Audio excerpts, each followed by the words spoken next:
ภายในภายนอกร่วมกันบูรณะปฏิสังขรณ์วิหารของวัดชัยสถานป่าเศร้าน้อยกำหนดการเริ่มบูรณะตั้งแต่ 29 ธันวาคม พุทธศักราช 2566 ถึง 1 เมษายน พุทธศักราช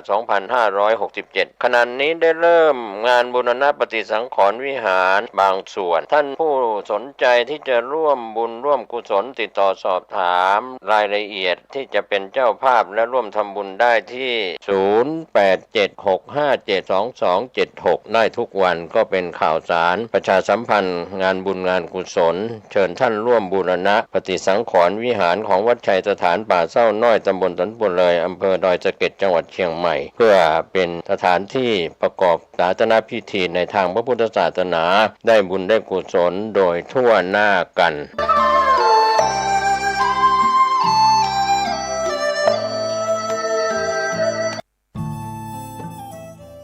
ท่านกำลังติดตามรับฟังสถานีวิทยุกระจายเสียงพระพุทธศาสนาแห่งชาติและสังคมคลื่นเพื่อการศึกษาพระพุทธศาสนาและวัฒนธรรมระบบ FM 104.5 เมกะเฮิรตซ์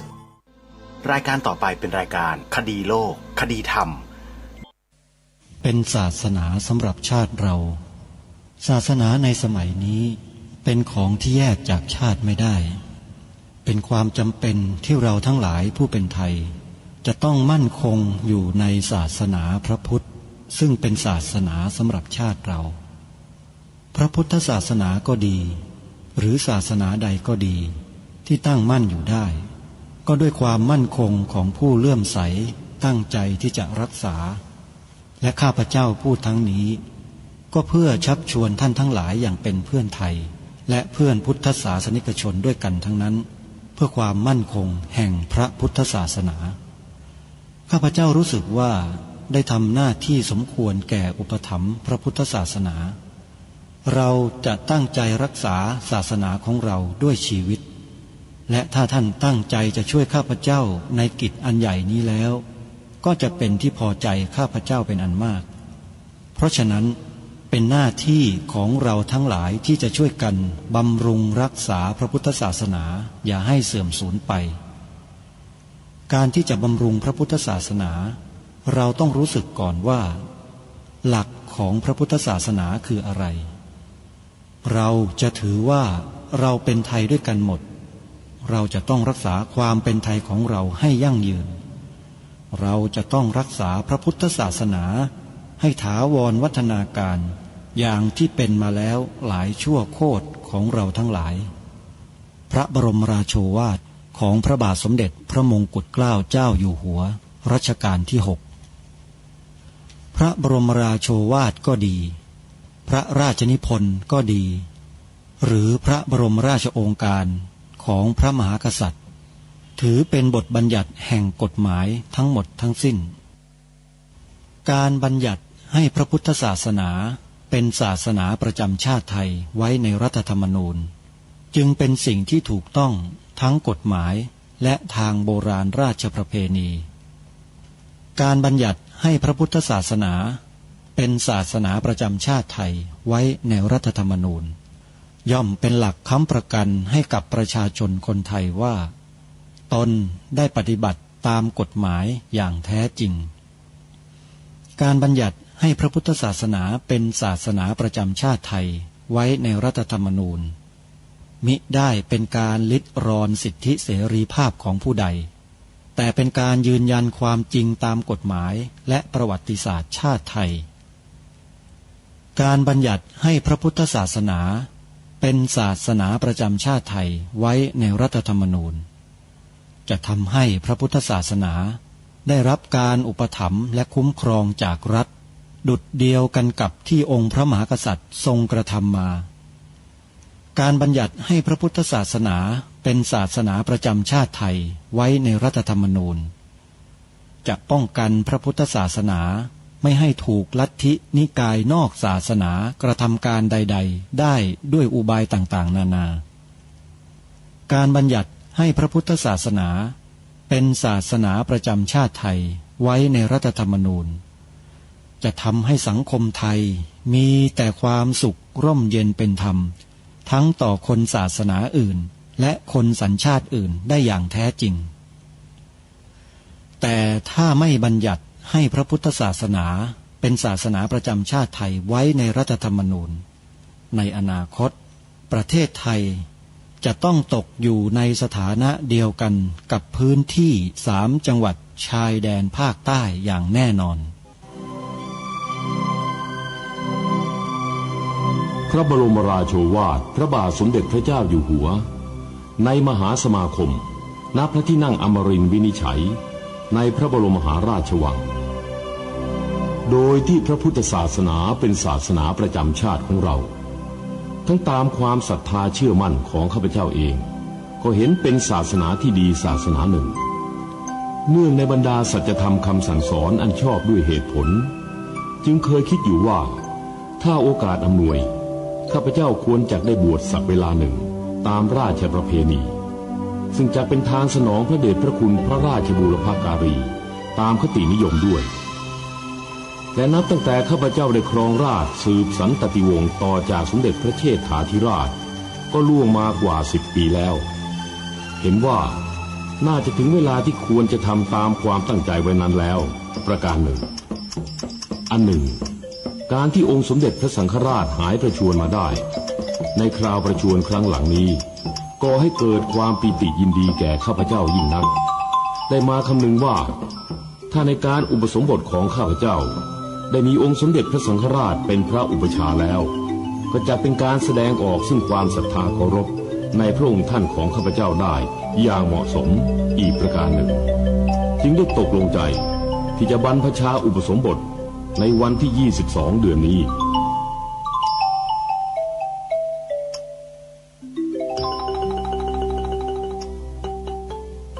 โทรศัพท์มือถือดาวน์โหลดแอปพลิเคชันที่ชื่อว่าวิทยุพุทธศาสนาทั่วไทยเพื่อติดตามรับฟังรายการนี้ผ่านโทรศัพท์มือถือได้วันหนึ่งสามารถรับฟังได้ถึง5 เวลาตั้งแต่9 นาฬิกา10 นาฬิกา11 นาฬิกา13 นาฬิกาและ1 นาฬิกามีช่วง2 ทุ่มท่านสามารถรับฟังได้ที่อำเภอสามชุกจังหวัดสุพรรณบุรีเวลา2 ทุ่มตรงหรือ20 นาฬิกาฟังผ่านสถานีวิทยุวัดสามชุกตำบลสามชุกอำเภอสามชุกจังหวัดสุพรรณบุรีคลื่น FM 100.25 เมกะเฮิรตซ์โดยหลวงพ่อพระครูสุวรรณวิจิตรท่านเมตตานำรายการนี้ออกอากาศให้ท่านผู้ฟังติดตามรับฟังสถานการณ์ต่างๆเพื่อให้รู้เท่าทันถึงความเป็นไปในสังคมประเทศชาติบ้านเมืองของเราที่เกี่ยวเนื่องกับพระบวรพุทธศาสนารายการคดีโลกคดีธรรมไม่เคยพูดเรื่องการเมืองแต่พูดถึงเรื่องพระพุทธศาสนาที่ได้รับผลกระทบจากการเมืองไม่ได้พูดการเมืองนะโยมแต่พูดถึงผลกระทบที่มีต่อพระพุทธศาสนาอันเกิดมาจากระบบทางการเมืองหลีกเลี่ยงไม่ได้เพราะถ้าไม่พูดไม่อธิบายความไม่ยกตัวอย่างไม่ยกกรณีไม่ยกหลักฐานญาติโยมสาธุชนพวกเราก็จะไม่ทราบที่มาที่ไปว่าที่เป็นอยู่เช่นนี้มันเกิดมาจากสาเหตุเช่นไรเราก็จะไม่ทราบเพราะฉะนั้นเวลาฟังรายการคดีโลกคดีธรรมเนี่ยท่านผู้ฟังจะต้องทำใจให้เป็นกลางๆไว้ทำเป็นอัพยากตะธรรมไว้นะโยมนะอย่าเป็นกุศลอย่าเป็นอกุศลนะโยมทำใจให้เป็นอัพยากตะธรรมคือธรรมที่ไม่มีอะไรปรุงแต่งได้ พยายามรักษาจิตไว้ในระดับนั้นมันจะทำให้เราไม่เกิดอคติไม่ว่าจะเป็นอคติฝ่ายบวกอคติฝ่ายลบมันจะไม่มีใช้ปัญญาสมาธิสติสัมปชัญญะในการฟังรายการคดีโลกคดีธรรมรายการนี้ด้วยนะโยมนะอันนี้ถือว่าบอกกันไว้เบื้องต้นเพราะรายการนี้พูดรายการไม่เหมือนกับรายการอื่นๆที่มีพระสงฆ์ท่านจัดท่านทำมันต่างกันเยอะโยมต่างกันมากเลยอัตมภาพเนี่ยจะออกไปในทางโลกเสียมากกว่าแต่ทางโลกที่มันเกี่ยวพันสัมพันธ์กับทางธรรมอย่างหลีกเลี่ยงไม่ได้มีโลกก็ต้องมีธรรมไม่มีโลกมันก็ไม่มีธรรมให้เราพิจารณานั่นแหละเพราะฉะนั้นถ้าเราอยากจะรู้โลก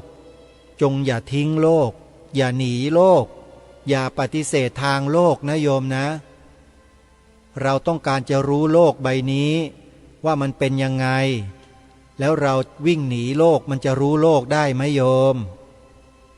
เมื่อเราต้องการศึกษาเรียนรู้โลกเราก็ต้องเข้ามาสู่ในระบบของโลกแล้วก็เรียนรู้โลกนี้ให้แจ่มแจ้งเพื่อเรียนไปเพื่ออะไรจุดมุ่งหมายและเป้าหมายของเราไม่เหมือนกับคฤหัสถ์ทั่วไปที่เขามุ่งรวยมุ่งมีตำแหน่งสูงมุ่งได้ผลประโยชน์แต่ของเราไม่ได้มุ่งสิ่งนั้นของเรามุ่งเพื่อทำรงรักษาสิ่งที่ดีที่สุดในโลกที่มีอยู่ในประเทศไทยนี้ไว้ให้ได้สิ่งที่ดีที่สุดในโลกที่อยู่ในประเทศไทยคืออะไรล่ะคือพระพุทธศาสนาไงยอมรับไหมโยมว่าพระพุทธศาสนาเนี่ย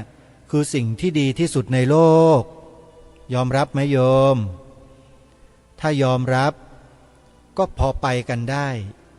พอคุยกันฟังกันเข้าใจกันได้ถ้ายอมรับนะแต่ถ้าคนไหนไม่ยอมรับฟังก็ไม่รู้เรื่องแล้วก็จะไม่ได้ประโยชน์จากการฟังรายการคดีโลกคดีธรรมเลยแล้วก็จะเสียเวลาเปล่าๆแล้วอารมณ์ของโยมเองก็จะเสียด้วยเพราะฉะนั้น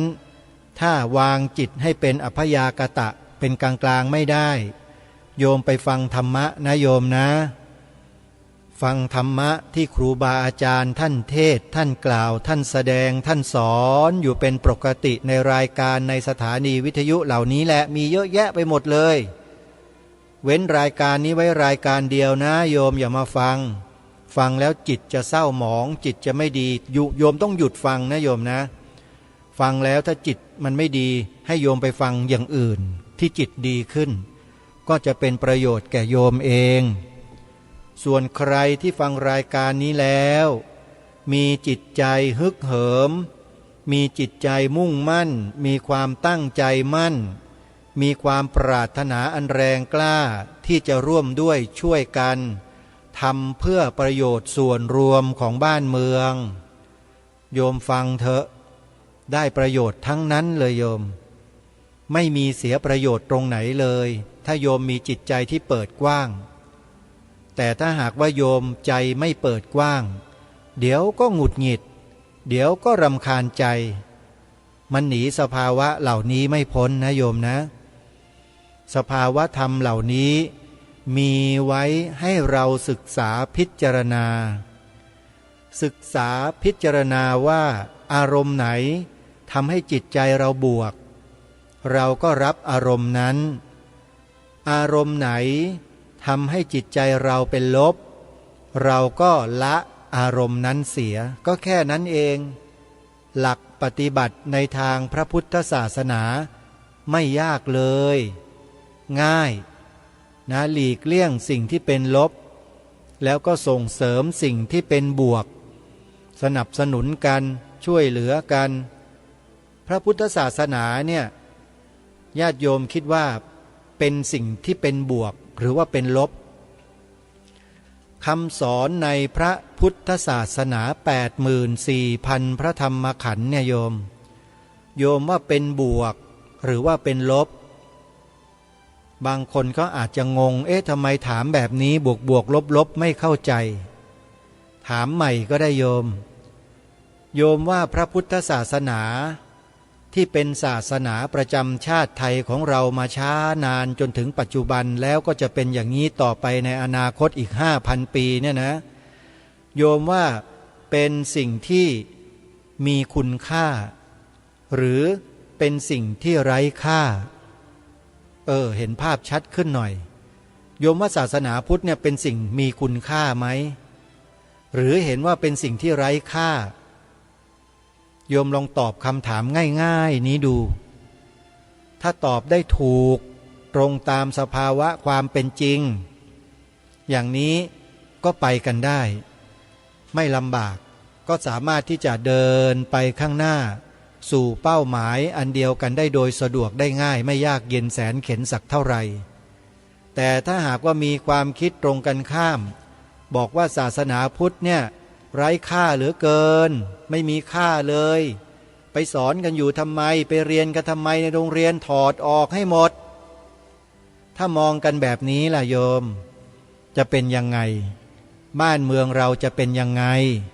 สังคมเราจะเป็นยังไงนี่คือลักษณะเนื้อหาของรายการคดีโลกคดีธรรมที่พูดมาโดยตลอดพูดแบบเนี้ยไม่ได้เอาข้อธรรมะสูงธรรมะจ๋าอะไรมาอธิบายความมาขยายความเมตตาอภัยสันติอะไรทั้งหลายไม่ได้เอามาพูดโยมพูดแบบเนี้ยในเชิงคำถามและให้พวกเราได้คิดแล้วก็ตอบพระพุทธศาสนาเนี่ย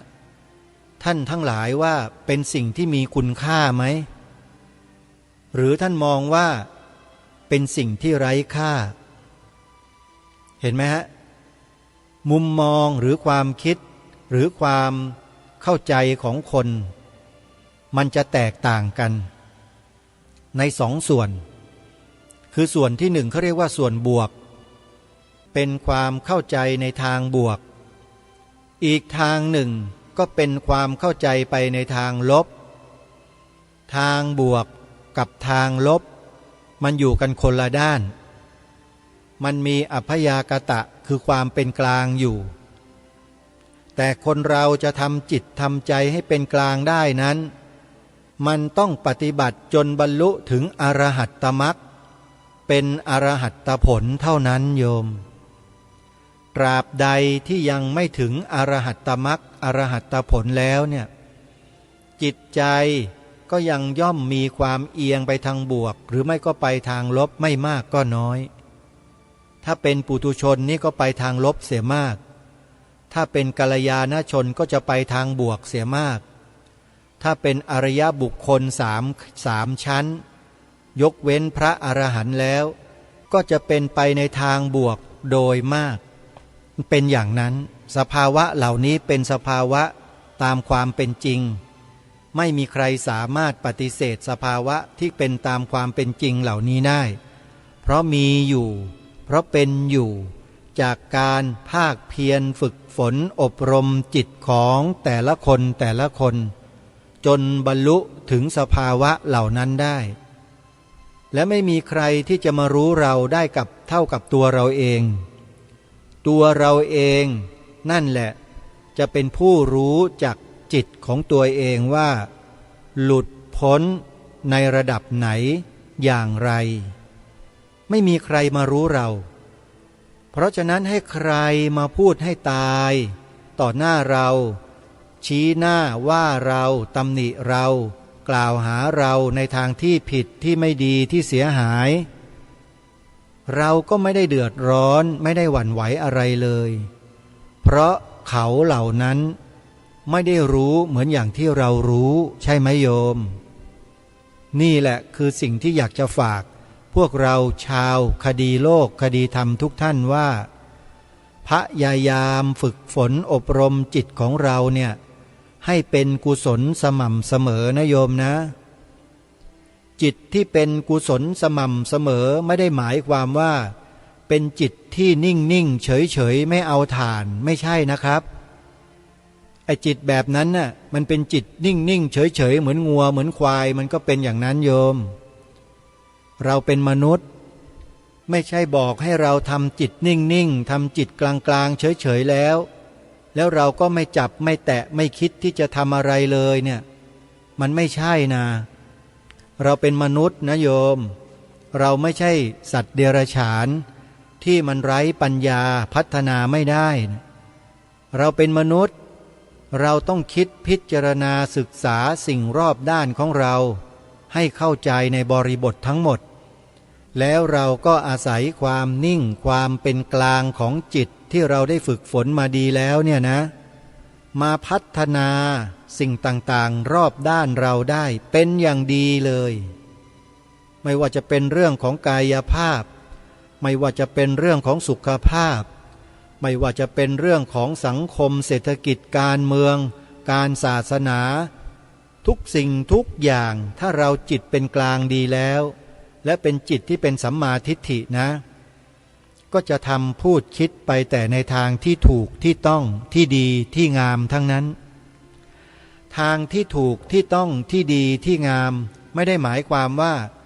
เดินจงกรมนั่งสมาธิแสดงธรรมะปฏิบัติธรรมะอยู่แต่เพียงเท่านี้ไม่ใช่นะท่านทำแค่นี้มันได้เฉพาะตัวเฉพาะตนเท่านั้นเองมันต้องเอื้อเฟื้อเผื่อแผ่ไปยังผู้อื่นทั้งในระดับครอบครัวระดับชุมชนระดับตำบลอำเภอจังหวัดระดับประเทศชาติบ้านเมืองต้องเผื่อแผ่ออกไปถึงขนาดนั้นนะคนที่ทำจิตทำใจให้เป็นกลางเป็นอภยากตะได้แล้วเนี่ยนะถึงแม้ว่าจะยังไม่บรรลุก็ตามแต่เราสามารถฝึกจิตของเราเนี่ยให้มันตั้งอยู่ในระดับที่เป็นกลางให้มากที่สุดสามารถทำได้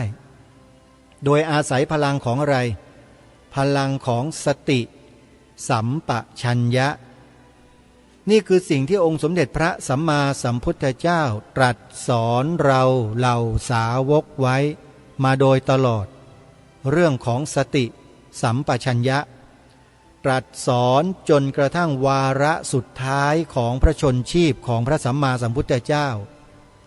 ก่อนที่พระองค์จะเสด็จดับขันธปรินิพพานฝากคำสอนที่เป็นปัจฉิมโอวาทครั้งสุดท้ายไว้ว่าอย่างไรให้เราไม่ประมาทพระองค์ตรัสเตือนชัดเจนเลยว่าสังขารเสื่อมไปสิ้นไปเป็นธรรมดาขอให้ท่านทั้งหลายทำกิจเพื่อตนเพื่อผู้อื่นเพื่อสังคมเพื่อโลกเนี้ยด้วยความไม่ประมาทเถิดเพราะฉะนั้นเราไม่อาจสามารถที่จะประมาทอะไรได้เลยโดยเฉพาะในโลกยุคโซเชียลเน็ตเวิร์กในโลกยุคที่มีการสื่อสารสารสนเทศกว้างไกลขยายไปทั่วทั้งหมดเราประมาทไม่ได้เลยประมาทโลกใบนี้ไม่ได้โลกใบนี้เป็นที่รวมอยู่ของคนและมนุษย์หลายประเภทมนุษย์และคนหลายประเภทเหล่านี้ก็มีแนวความคิดที่แตกต่างกันความคิดในเชิงบวกก็มีความคิดในเชิงลบทำลายล้างกันก็มียอมรับไหมว่ามีในโลกใบนี้มีแบบนี้มีอยู่ทั้งนั้นแม้แต่ในประเทศไทยของเราก็มีแนวความคิดที่ต้องการทำลายล้างผู้อื่นคณะอื่นหมู่อื่นเพื่อให้คณะของตนเองขึ้นมาเป็นใหญ่เป็นโตครอบครองบ้านเมืองนี้โยมว่าท่านผู้ฟังว่าแนวความคิดแบบนี้ในประเทศไทยเรามีหรือไม่ท่านคิดว่ามีหรือไม่ถ้าใครยังหาคำตอบไม่ได้ทางรายการก็จะขอแนะนำให้ท่านไปติดตามดูคลิปใน YouTube มีผู้เขาเปิดเผยความลับลี้ลับซ่อนเงื่อนเหล่านี้ไว้พร้อมสับให้พวกเราเข้าไปฟังเข้าไปดูกันชัดๆว่าสิ่งที่มันซ่อนเร้นอยู่ในสังคมไทยของเราโดยที่คนไทยเรานั้นไม่ตื่นรู้ ไม่มีความรู้สึกรู้สาอะไรกันเลยเนี่ยมีอยู่จริงหรือไม่และถ้ามีอยู่แล้วมันคืออะไรนี่แหละสิ่งที่ท้าทายให้ทุกคนเข้าไปศึกษาเรียนรู้ไปดูไปฟังกันแล้วท่านจะหายสงสัยในคำที่ผู้ดำเนินรายการกล่าวท่านหายสงสัยเลยและท่านไม่ต้องมาถามคำถามที่รายการว่าคืออะไรรายการนี้จะไม่ตอบเพราะตอบไม่ได้ไอ้ที่ตอบไม่ได้ไม่ใช่ไม่รู้นะรู้ทุกอย่างเพราะติดตามรับฟังได้ข้อมูลในเชิงประจักษ์มาทั้งนั้นเลยแต่ไม่ตอบในรายการเพราะไม่ใช่หน้าที่ที่จะมาตอบให้ทุกท่านได้ฟังว่าคืออะไรแต่แนะนำให้ท่านไปฟังผู้ที่เขานำมาเปิดเผยด้วยตัวของท่านเองแล้วด้วยปากของผู้ที่นำมาเปิดเผยเองแล้วท่านจะรู้และจะเข้าใจด้วยตัวของท่านเองทางรายการได้แต่มากระตุ้นให้ท่านทั้งหลายได้คิดได้พิจารณาศึกษาหาข้อมูลอย่านั่งกันเฉยๆอย่าเห็นแก่ความสุขส่วนตนเท่านั้นแต่ควรจะลุกปลุกตื่นขึ้นมารับรู้สถานการณ์ของชาติบ้านเมืองของตัวเราเองได้แล้วว่าเกิดอะไรขึ้นทางรายการก็แนะนำทุกท่านอย่างนี้แหละและถ้าหากท่านจะฟังหรือไม่ไปฟังก็แล้วแต่ขอบอกว่าข้อมูลเหล่านี้จะเป็นประโยชน์ต่อพวกเราคนไทยอย่างมากในอนาคตอย่างไม่มีที่สิ้นสุด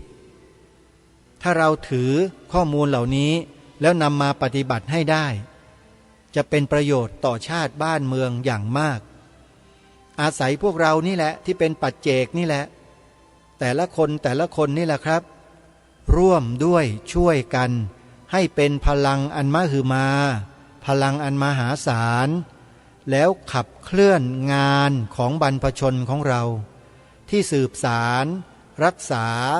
ต่อยอดมาให้แก่พวกเราถึงวันนี้กันต่อไปภารกิจและหน้าที่ของพวกเรามีเท่านี้แต่ทีนี้พวกเรากันเองส่วนมากเนี่ยไม่รู้เลยว่าจะทำยังไงมืด8ด้านไม่รู้เลยพอพูดอย่างนี้บอกให้ช่วยส่วนรวมให้ช่วยประเทศชาติบ้านเมืองช่วยยังไงไปไม่เป็นเลยโยมช่วยยังไงในที่นี้เนี่ยทางรายการได้ขอร้องให้พี่น้องคนไทยเราเนี่ยช่วยยอยกพระพุทธศาสนาช่วยเชิดชูพระพุทธศาสนาของเราเนี่ยให้เป็นที่ปรากฏแก่ผู้คนในสังคมนี้กันได้ไหมทางรายการรณรงค์และขอให้เราทำกันแค่นี้แหละอะไรล่ะที่ให้ทำแค่นี้แหละเนี่ยคืออะไร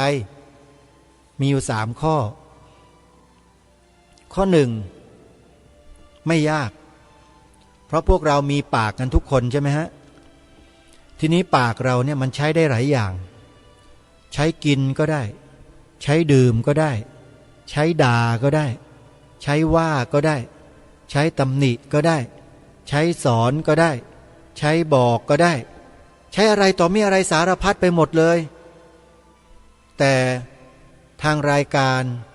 จะให้พวกเราใช้ปากของเราเนี่ยให้เป็นประโยชน์ต่อส่วนรวมโดยการกล่าวคำประโยคนี้ใช้โอกาสจังหวะเวลาที่เหมาะสมแล้วกล่าวคำนี้เลยสอนบอกลูกหลานเราเนี่ยให้กล่าวตามให้ได้คือคำว่าพระพุทธศาสนาเป็นศาสนาประจำชาติไทยของเราตามได้ไหมโยมกล่าวได้ไหมมีทั้งหมด16พยางค์เท่านั้นเอง16พยางค์นี้อาตมาภาพคิดว่ามนุษย์อย่างพวกเราเนี่ยคงไม่เหนือบ่าฝ่าแรงที่จะกล่าวให้เป็นไปในถ้อยคำที่เหมือนกันพระพุทธศาสนาเป็นศาสนาประจำชาติไทยของเราเป็นนักจัดรายการวิทยุทั้งฝ่ายบรรพชิตฝ่ายคฤหัสถ์ ในรายการของเราแต่ละวันเนี่ยท่านจะหาช่องหาโอกาสที่จะกล่าวที่จะพูดคำนี้ออกอากาศ16 พยางค์นี้เท่านั้นท่านจะทำไม่ได้เลยเชียวหรืออาตมาภาพไม่เชื่อว่าศักยภาพของความเป็นมนุษย์อย่างพวกเราเนี่ยจะนำเอาคำนี้จะอัญเชิญเอาพระราชดำรัสนี้ของพระเจ้าอยู่หัวรัชกาลที่ 9ไปถ่ายทอดให้ผู้ฟังในประเทศที่กำลังติดตามรับฟังรายการของเราอยู่ไม่ได้อาตมาภาพไม่เชื่อว่าพวกเรานักจัดรายการวิทยุแต่ละสถานีจะไม่มีศักยภาพในการอัญเชิญแนวกระแสพระราชดำรัสของพระองค์ท่านไปถ่ายทอดให้กับพี่น้องคนไทยลูกหลานคนไทยเราให้กล่าวตามพระองค์ไม่ได้อาตมาไม่เชื่อแน่นอนว่าพวกเราทำไม่ได้ทำได้ทุกท่านทุกคนเพราะฉะนั้นขอให้ทำกันเถอะนะพอถึงชั่วโมงเวลามีรายการก็เกริ่นอะไรก็ได้ไปเรื่อยๆเรื่องวัฒนธรรมประเพณีเรื่องชาติเรื่องอะไรต่างๆแล้วก็ลงที่พระพุทธศาสนาเป็นศาสนาประจำชาติไทยของเราผมเชื่อว่าทุกท่านมีความสามารถที่จะนำคำนี้ไปถ่ายทอดออกอากาศกันได้ทุกท่านทุกคนแน่นอนแล้วการกล่าวครั้งเดียวเนี่ยท่านคนฟังเป็นหมื่นเป็นพันเป็นแสนแล้วพูดทุกวันคนก็จำได้ครับพอคนจำได้แล้วคนก็เริ่มจะกล่าวตามกล่าวคล่องเสร็จก็ถ่ายทอดให้กับผู้อื่นให้กับลูกหลานที่ใกล้ชิดเยาวชนนะแล้วก็เพื่อนพี่น้องของเรากระจายกันออกไปเรื่อยๆคำนี้ก็จะติดปากของคนไทยเราทั้งประเทศทีนี้ถ้ามีใครมันเสลอมาออกสื่อโซเชียลบ้างสื่อทีวีสื่อวิทยุบ้างมาบอกว่าประเทศไทยไม่ได้มีศาสนาพุทธเป็นศาสนาประจำชาติมีคนมาพูดปฏิเสธแบบนี้นะท่านทั้งหลายคิดว่าคนไทยเราที่เรากล่าวคำนี้ยอมรับสิ่งนี้เป็นความจริงอย่างนี้มาช้านานเนี่ยพอได้ยินคนนี้มาพูดออกทีวีออกสื่ออย่างนี้แล้วปฏิเสธอย่างนี้แล้วคนไทยทั้งประเทศจะมีความรู้สึกกับบุคคลคนนั้นอย่างไรลองคิดเจรณาดูข้อนี้ให้ดีว่าสิ่งเนี้ยจะมีประโยชน์หรือไม่อย่างไรนี่คือข้อที่หนึ่งนะประโยคที่สองก็คือสีขาวในธงชาติไทยหมายถึงพระพุทธศาสนาเท่านั้นคำนี้ประโยคนี้เนี่ยอาตมาภาพเชื่อว่าพวกเรากล่าวได้พูดได้กันทุกคนแต่มีสิ่งเดียวที่ทำให้ท่านทั้งหลายไม่กล้าก็คือความกลัวและไอ้ความกลัวของท่านเนี่ย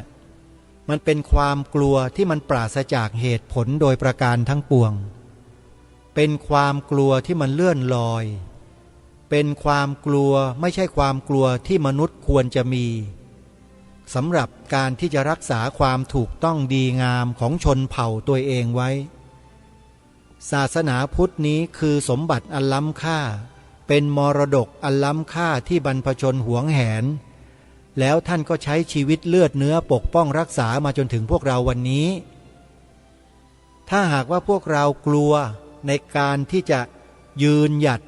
เพื่อจะปกป้องรักษาความเป็นอัตลักษณ์ความเป็นประเทศชาติบ้านเมืองไทยของเราด้วยการกล่าวประโยคเหล่านี้ท่านก็ต้องถามตัวเองแล้วว่าตัวเองเนี่ยเป็นคนไทยจริงหรือเปล่าเป็นลูกหลานไทยจริงไหมถ้าเป็นลูกหลานไทยแล้วทำไมจึงไม่เห็นความสำคัญของบรรพชนตัวเองล่ะไปกลัวอะไรกันอยู่กลัวใครและไอ้ใครเหล่านั้นน่ะมันคือใครมันเป็นยังไงมันจำเป็นแค่ไหนที่เราจะต้องไปกลัวคนพวกนั้นด้วยมันไม่มีเหตุไม่มีผลอะไรเลยใช่ไหมนี่แหละคือปัญหามันอยู่ที่พวกเราทุกคนที่พวกเราไม่ทำหน้าที่ไม่ช่วยกันเพราะฉะนั้นสีขาวในธงชาติไทยต่อไปนี้นะสอนลูกบอกหลานเลยญาติโยมว่าหมายถึงพระพุทธศาสนาเท่านั้นไม่ต้องไปสนใจคำทักท้วงคำคัดค้านคำต่อต้านของใครอย่าไปสนถ้าหากคนเหล่านั้นใครก็ตาม มีปัญหากับใครนะที่เรากล่าวคำนี้นะขอให้ติดต่อมาที่อาตมาจดชื่อนามสกุลตำแหน่งของคนนั้นไว้ถ่ายรูปไว้ด้วยยิ่งดีเอามาเลยเดี๋ยวจะออกทีวีให้ว่าคนคนนี้อยู่ที่นี่ชื่อนี้เขาประกาศออกมาชัดเจนเลยว่าปฏิเสธว่าสีขาวในธงชาติไม่ใช่ศาสนาพุทธขอให้กล้ากันนะพวกเรานี่คือการต่อสู้ทางอุดมการณ์นะโยมไม่ใช่การต่อสู้แบบธรรมดาเพราะทุกวันนี้มีคนพยายามใช้อุดมการณ์ผิดนี่แหละมาเปลี่ยนแปลงมาทำลายความเป็นชาติของเราตามที่ทางรายการได้เคยนำเสนอมาแล้วหลายต่อหลายครั้งแล้วรายการก็จะไม่พูดซ้ำแต่จะแนะนำให้ไปดูคลิปวิดีโอใน YouTube ซึ่งเดี๋ยวก็ต้องแนะนำให้ไปดูกันเหมือนเดิมเพราะบางคนบางท่านอาจจะยังไม่รู้อาจจะยังไม่เห็นและอาจจะจดชื่อของคลิปชื่อนี้ไม่ทันนะเดี๋ยวจะบอกก่อนจบรายการเพราะฉะนั้นการกล่าวคำดังกล่าวทั้งสองข้อนี้ไม่ว่าจะเป็นข้อหนึ่งและข้อที่สองนี้เนี่ยมันเป็นเครื่องพิสูจน์อะไรได้หลายอย่างในประเทศไทยของเราอย่างน้อยๆก็พิสูจน์จิตใจของเราเองเนี่ยที่เป็นลูกหลานคนไทยที่ฟังรายการอยู่เนี่ยมันเป็นบททดสอบจิตใจเราเองเลยว่าเรากล้าไหมที่จะยืนหยัดอยู่บนความถูกต้องของชาติบ้านเมืองของเราเองกล้าหรือเปล่าถามทั้งประเทศถามทั้งพระทั้งโยมทั้งฆราวาสถามหมดกล้ายืนหยัดบนความถูกต้องของชาติบ้านเมืองของตัวเองหรือเปล่าขออภัยนะที่ท้าทายเพราะถ้าไม่ท้าทายความรู้สึกสำนึกของเราท่านทั้งหลายก็จะไม่กระเตื้องมันจะไม่ขยับเลยเมื่อมันไม่ขยับนั่นก็หมายความว่าหลับต่อพอหลับต่อฝ่ายศัตรูที่ต้องการจะครอบครองบ้านครอบครองเมืองของเราก็ได้ทีได้โอกาสสิครับขยับใหญ่เลยตอนนี้ขยับใหญ่เลยท่านเชื่อไหมตอนนี้เขากำลังขยับเต็มที่เลยเสนอร่างพระราชบัญญัติบางสิ่งบางอย่างที่สมาคมปกป้องพระพุทธศาสนากำลังจะมาแฉกำลังจะมาบอกกับพี่น้องคนไทยอยู่เนี่ยเขามีการแอบทำประชามติกันด้วยนะแอบคนไทยไม่ยอมประกาศอย่างกว้างขวางเขาไปแอบทำก็อยู่ในหลืบรู้หรือเปล่าโยมจะออกพรบอีกแล้วเพราะฉะนั้นใครอยากจะรู้ว่าคืออะไรพรบแบบไหนยังไงมันเป็นยังไงทำยังไงไปดูคลิปนี้ได้เลยพิมพ์ชื่อไว้โยมเตรียมปากกากระดาษพิมพ์ไว้นะเขียนไว้นะชื่อคลิปวิดีโอช่องนี้นะชื่อสมาคมปกป้องพระพุทธศาสนาสมาคมปกป้องพระพุทธศาสนาขอย้ำนะว่าผู้ที่เป็นเจ้าของสมาคมเป็นนายกสมาคมที่ออกมาพูดอยู่ทุกวันนี้เขามีเจตนาที่ดีต่อประเทศชาติบ้านเมืองเขาไม่ได้มีเจตนาในการจะสร้างความแตกแยกใดๆให้เกิดขึ้นในบ้านเมืองเลยแต่เพราะเขาเห็นความไม่ชอบมาพากลหลายๆอย่างที่เกิดขึ้นในชาติบ้านเมืองของเราแล้วเขาก็ทำการศึกษาค้นคว้าสิ่งเหล่านั้นว่าคืออะไรจะส่งผลอย่างไรต่อประเทศไทยของเราในอนาคตเขาก็เลยเจอคำตอบเมื่อเจอคำตอบแล้ว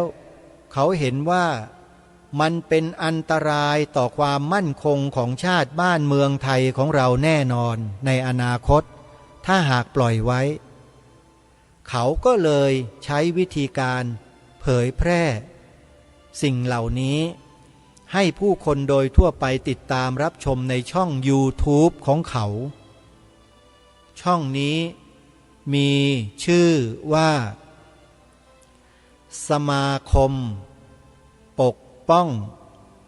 พระพุทธศาสนาแห่งประเทศไทยสมาคมปกป้อง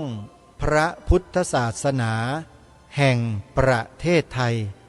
ท่านสาธุชนเข้าไปดูกันได้เลยไปฟังกันแบบสะดวกง่ายๆตั้งใจฟังให้ดีๆแล้วท่านจะรู้ว่าอะไรกำลังเกิดขึ้นในบ้านในเมืองของเราซึ่งเรื่องแบบนี้มันไม่ควรจะมีในประเทศไทยของเราด้วยซ้ำไปมันไม่ควรจะเกิดให้มีขึ้นด้วยซ้ำไปแต่มันเกิดมีขึ้นเพราะอะไรเพราะอะไรนี่แหละครับคือสิ่งที่ท่านต้องไปศึกษากันทำไมจึงเกิดขึ้นมาได้ยังไงทำไมจึงผ่านร่างนี้เข้าสภากันได้ง่ายๆเพราะอะไรแล้วเมื่อผ่านร่างเข้าสภาได้แล้วทำไมจึงพิจารณา3 วาระรวดแล้วผ่านฉลุยกันทุกฉบับเลยเพราะอะไรญาติโยมระบบรัฐสภาของไทยเราเนี่ยเราเชื่อมั่นแล้วเชื่อถือได้100%ไหมว่าบริสุทธิ์ผุดผ่องท่านเชื่อไหมฮะเชื่อหรือไม่เชื่อท่านก็ลองศึกษาดูข้อมูลที่สมาคมปกป้องพระพุทธศาสนาแห่งประเทศไทยเขานำมาตีแผ่ก็แล้วกันแล้วท่านทั้งหลายก็จะเข้าใจด้วยตัวของท่านเองสำหรับรายการคดีโลกคดีธรรมนั้นทำหน้าที่มาแจ้งข่าวมาบอกข้อมูลให้ท่านทั้งหลายไปติดตามไปดูกันนะฮะเพื่อให้เกิดความรู้ความเข้าใจที่สอดคล้องกันและตรงกัน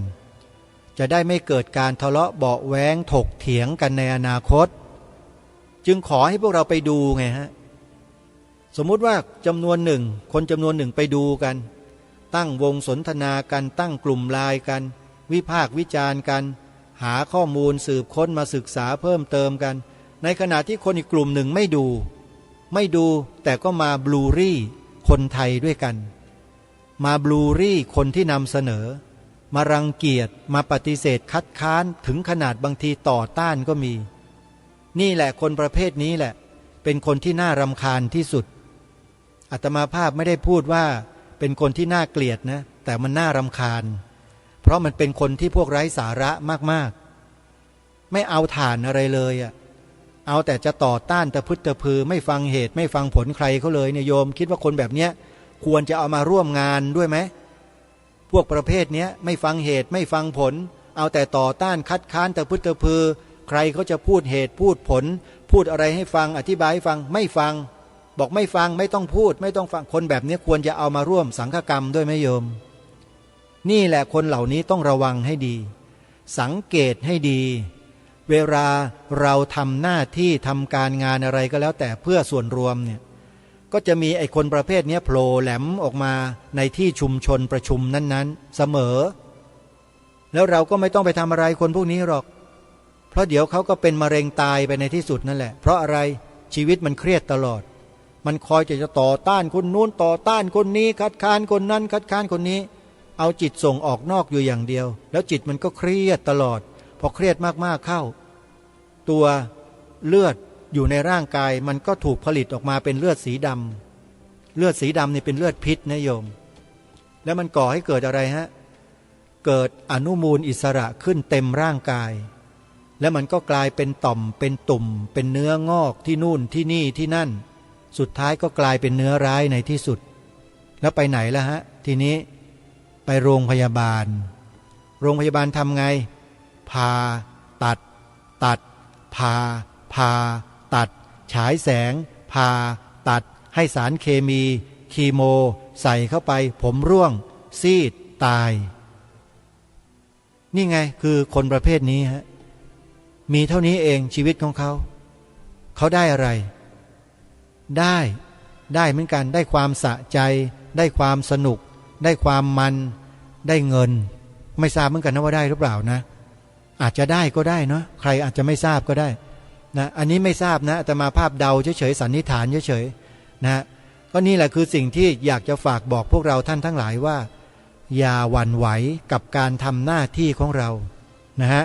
ก็2ข้อผ่านไปแล้วข้อสุดท้ายก่อนหมดเวลาขึ้นทะเบียนเขียนใบสมัครปฏิญาณตนเป็นพุทธมามกะตลอดชีวิตเชื่อว่าหลายท่านหลายคนทำแล้วก็กำลังจะทำกันให้เข้าไปดาวน์โหลดใบสมัครขึ้นทะเบียนเป็นพุทธมามกะ ในเว็บไซต์ที่ชื่อว่าสภาพุทธบริษัทภาคประชาสังคม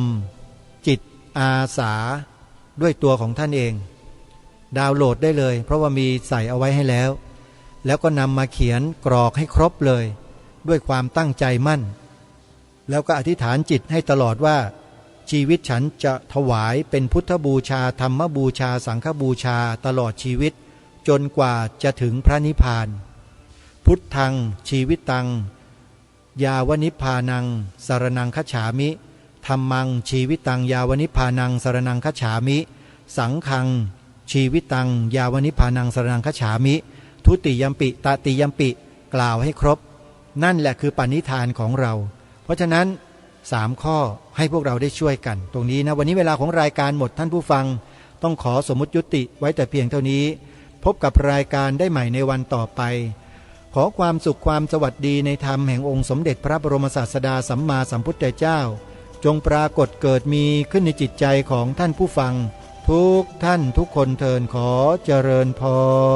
รกล้าคิดก็ต้องกล้าทำอย่ากลัวถ้าทำความดีเป็นศึกษาปัญหาให้ทันท่วงทีเมืองไทยจะพัฒนากว่านี้